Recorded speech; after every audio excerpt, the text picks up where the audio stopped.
آج کل کچھ لوگ کہتے ہیں مولانا نہیں میرے ابا شراب پیتے ہیں، میرے ابا ذرا سدھرے ہوئے نہیں ہیں، میرے ابا نماز نہیں پڑھتے۔ میں کہتا ہوں میرے عزیز، ابا کی عزت اور اماں کی عزت نمازی ہونے کی وجہ سے نہیں ہے، ابا اماں کی عزت نیک ہونے کی وجہ سے نہیں ہے، ماں باپ کی عزت صرف ماں باپ ہونے کی وجہ سے ہے۔ اگر وہ بے نمازی ہوں، اگر وہ شرابی ہوں، اگر وہ جواری ہوں اور ہیں ماں باپ، تو بھی ان کی عزت کرنا آپ پہ فرض ہے۔ یعنی یہ نہیں کہ نیک ہوں گے تو ہی کرنا پڑے گا، نہیں، بلکہ ماں باپ کتنے بھی برے ہوں اور وہ اولاد کے حق میں دعا کرے تو اللہ ان کی دعا رد نہیں کرتا، اولاد کے حق میں۔ بلکہ ماں باپ کی دعا کا درجہ کیا ہے؟ حدیث پر غور کریں، آقا فرماتے دعا والدہ لولدہ کدعائی لکم، کہ تمہارے باپ کی دعا تمہارے حق میں ایسی ہے جیسے مجھ محمد کی دعا اپنی امتی کے لیے ہوا کرتی ہے۔ یعنی جیسے دعائیں محمد الرسول اللہ امت کے حق میں رد نہیں ہوتی، ویسے باپ کی دعا اولاد کے حق میں رد نہیں ہوتی۔ لوگ ادھر ادھر پھرتے رہتے ہیں، لوگ ادھر ادھر پھرتے رہتے ہیں، حضرت دعا کر دو، حضرت دعا، ارے سب کی دعا لو، میں منع نہیں کرتا، لیکن کتنا بھی بڑا آدمی، کتنا بھی نیک متقی کعبے کا گلاف پکڑ کے دعا کرے، وہ اللہ بے نیاز ہے، چاہے تو قبول کرے گا چاہے تو رد کرے گا۔ کسی کی بھی دعا قبول ہوگی یا رد ہوگی، لیکن اللہ کے رسول نے گارنٹی دی ہے، ایک دعا ایسی ہے جو تمہارے حق میں کبھی رد نہیں ہو سکتی، اور وہ تمہارے ماں باپ کی دعا ہے۔ ادھر الفاظ پورے نہیں ہوتے، ادھر اللہ قبول فرما لیتا۔ حدیث پاک میں آتا ہے، حدیث پاک میں آتا ہے، ایک مرتبہ حضرت موسیٰ کلیم علیہ السلام جنگل کا سفر کر رہے تھے، جنگل کا سفر کرتے ہوئے تھک گئے تو اللہ سے کہا اللہ میں تھک گیا، میرے لیے سواری کا انتظام کر۔ تو ارشاد ہوا موسیٰ تشریف لے جائیں تھوڑا آگے، ایک بندہ ملے گا اس سے یہ بات کہو۔ حضرت موسیٰ کلیم گئے تو کیا دیکھا؟ ایک بندہ ہے، نارمل سا سادہ سا بندہ ہے۔ اس سے کہا اللہ کے بندے میرے لیے سواری کا انتظام کر دے۔ اس نے ہاتھ اٹھائے، عرض کی اللہ بادل زمین پہ بھیج تاکہ تیرے اس بندے کے لیے میں سواری کا انتظام کر سکوں۔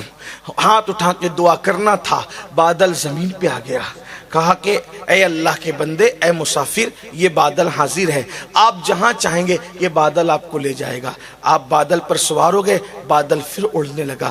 حضرت موسیٰ کلیم نے عرض کی مولا کتنا نیک ہے، کتنا پرہیزگار ہے، کتنا متقی ہے، اس کی دعا سے بادل زمین پہ آ گیا۔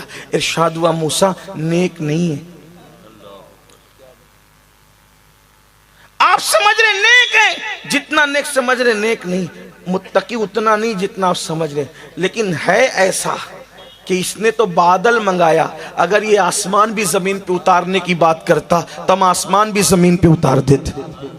مولا جب اتنا نیک ہے نہیں تو پھر اس کی دعا کی تاثیر کی وجہ کیا ہے؟ ارشاد ہوتا ہے ماں کی اتنی خدمت کی کہ ماں کی خدمت کرتی ماں کو راضی کر لیا، ماں نے مرتے مرتے دعا کی اللہ میری خدمت کا حق ادا کیا ہے، جب بھی جو دعا کرے تو اس کی ہر دعا قبول کر لے۔ غور فرمائیں کیسے کیسے کو کیا مقام ملتا ہے۔ آج کل کوئی اہمیت نہیں، ماں باپ کی کوئی اہمیت نہیں۔ آج یہ بھی کہ نہیں ہم تو انہیں کیا سمجھتا ہے، اے بڈھے ہو گئے ان کو کیا سمجھتا ہے، بلکہ ان کو تو جھڑکیاں دی جاتی ہیں۔ اللہ کے رسول علیہ السلام فرماتے ہیں جس نے اپنے ماں یا باپ کے سامنے ایک بار اونچی آواز سے، صرف ایک بار اونچی آواز سے بات کی، انجام کیا؟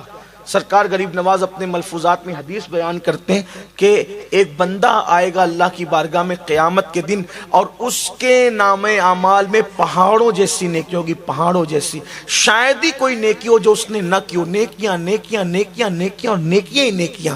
پھر کیا ہوگا؟